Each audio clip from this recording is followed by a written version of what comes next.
Hello, Clemson fans. Welcome to another episode of Crash Course here with Barrett Carter. And since last time, we got some questions that you guys wanted us to answer, so we'll start off with those.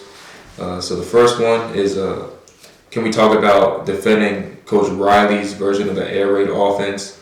How do they think it will cause problems for the opponents this season? Yeah, so everyone likes to call it an air raid offense, but like the run plays that he puts in his offense as well as all the passing plays, I think it just balances out so well, and just it's been so challenging and frustrating for me personally, I'm sure, and for the whole defense, just because it's been a big adjustment, just because Coach Riley is such a really good, he's a great OC. He's a lot of complex routes and just things like that. So it's been frustrating to say the least, but I'm glad that he's here. I'm glad that we have, a lot of comfort with our quarterback back there, a lot of confidence too with him. So, but it's definitely been tough defending it. So he makes you gotta be on your P's and Q's every single play. What you think? For me, I'd probably just say definitely, as Barrett said, the scheme and everything he puts in, and even the run game that is something that he does very well at attacking defenses. For me, I think what's going to challenge defenses that we go against is the tempo that they mix in, because not every single defense like us go against an offense every single day. They're moving the ball, and you have maybe the average is 30 seconds between each play, when they cut it down to maybe 15, 20 around there, and that 10 seconds means a lot when you're on defense. That you can't catch your breath and you can't, get the play in and just different stuff like that. So I think we'll catch a lot of defense off guard. A lot of defenses will be tired and worn down during those 17, 20 play long drives, and just those will really eat on the defense, and those are a lot of snaps for a defense to play one drive and not have as much break as they usually would when they're going against offense they would in their actual practices. So I think that will definitely be a challenge. That's something that even in the spring game our defense wasn't used to, and we could feel that fatigue a little bit, and we had to just come out with the right mindset. But I think that's a big thing for the offense this year. For this next question, we're gonna answer. What was it again? Oh yeah. Any player surprised us from the spring game or the spring practice, and who made the most strides? For me, I would say TJ Dudley.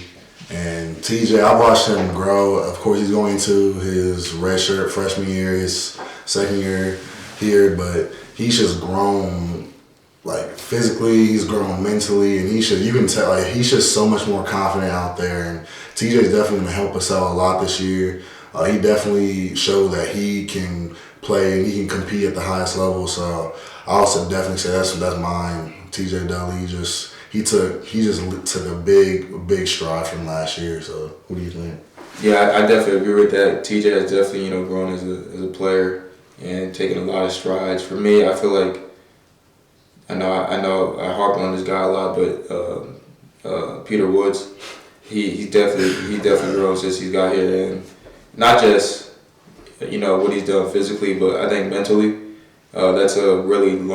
He's taken a really big leap as far as learning the system in just a little amount of time that he's been here. So that just shows the maturity and the type of mindset he came in, and just wanting to get to work and wanting to grind. But that was very impressive for a freshman. I will say that about people. He's really not normal, and I don't want to, fill his head too much or say too much about him because he just got here. He hasn't played a snap. However, he's not your average freshman, and I will say that. And I think for the fans, y'all will get to see that for years to come with Pete Woo. He's different. He's as good as they come. So just stay tuned and be on the lookout for him. Oh yeah, definitely. And then also, with the draft coming up, I'm glad to be able to see our Tigers get that chance to move on to the next level, with Trent Simpson, Miles Murphy, and, even on the offensive side, with Davis Allen. And just those are all my guys. I mean, Barrett, close to a lot of those guys too. And I just can't wait to see, where they end up and everything. But do you have anything about Trent since our position group that you like to say about him? Yeah, I think for Trent, it's been really cool for me because when I came in, Trent was going to his sophomore year. I was a freshman, and Trent is just like he's just different. Like he is a freak athlete. He really cares about football, and he really pours his heart out into it every single day, and like he just inspired me every day just to go hard and just I hope that he gets picks. Like I hope he goes to where his dream team. I hope he goes so early. Like I can't say enough nice things about Trent. It's just I'm so proud of him. I'm proud that I got to be alongside of him. Oh yeah, definitely. I mean Trent, since I got here freshman year, Trent's been, the same person. He's always helped me out and whatnot. And, I mean, he's one of those guys that off the football field, you'd be like, this dude plays linebacker and is trying to kill quarterbacks and kill running backs on the field because he's quiet. He keeps to himself. He doesn't do too much. But, I respect that about him. He just handles business. And he has the right head on his shoulders. I say that about him. And, when he gets out on the field, he shows that. You definitely see that passion, when he gets a sack and celebrates, just, screaming and whatnot. What he be doing. He does whatever. Yeah, he just be going crazy, but he definitely an animal on the field. And then, Miles Murphy, Brian Brzee, all those guys, I know they're going to be great in the NFL. I know, and I'm sure, our coaches and the NFL coaches that they talk to, they've been told, the type of men that they're getting, the type of people that they are. And, I'll say this about, what we do here at Clemson. We produce not just great football players, I feel like, but great people, great men, and great leaders that can change, different programs or just even, outside of football and like you get into business and everything. But I feel like, we create people that, try to change the world. And something that Paul Journey says is, building first-class men, world-class leaders, and I feel like our guys really take that to heart. If you come to Clemson, this for every single recruit that may be watching. If you're gonna come to Clemson, you have no choice but to grow, and just all the resources that we have around you, like you're just gonna naturally just go up and like you're gonna mature faster. You're gonna be able to pick people's brains who have been in the profession that you want to be in one day. So like, you really have no choice but to grow. So that's just it's been like insane for me. Like I was actually just talking to my mom, and I said something. She was like, "Where did you learn that from?" And I'm like, "It's just like I'm just a product of my environment at the end of the day." So it's just a blessing just to be here. That's facts. But and I'd like to end it off, with a quick question.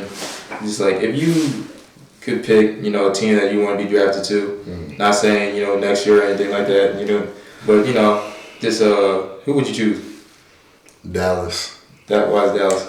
I want to live in Texas, and I love the Cowboys' defense right now. Like I love Parsons, Diggs, Van Der Esch. I love Dallas. I'm going to Dallas to train this summer. So, what about you? It doesn't cost that much to live in Dallas, right? No, not at all. Oh yeah, that's what I heard. The bang for your buck in Texas is insane. So yeah, that's what I heard.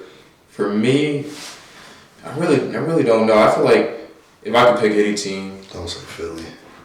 I'll say for right now. Philly would be a good choice because if I'm trying to win a Super Bowl, we're really building something in Philly right now. Mm-hmm. But I think the surefire as of right now would probably be the Chiefs because I know the type of guys they have on the offense, and then all I have to basically worry about is getting stops on defense and getting them the ball, and I have a good shot of winning a Super Bowl early on in my career. Disregarding, I guess, living in the area and whatnot. Yeah. I'm sure Kansas is a really nice area and whatnot, but just related to football, I like to be able to win the Super Bowl, be able to play in the Super Bowl. I'm sure it's crazy. Kind of, but even here, just winning a national championship, winning a national championship, that'd be crazy. Yeah, no doubt. You want to do the outro? Nah, you got it. All right, but I'd like to say, thank you, Dear Old Clemson and Clemson Insider for allowing us to do this show, just talk to you guys, chop it up, whatnot, answer questions. But, again, keep leaving questions down for us to answer. We'll try to get answered, as many as we can. And again, go Tigers. So Tigers.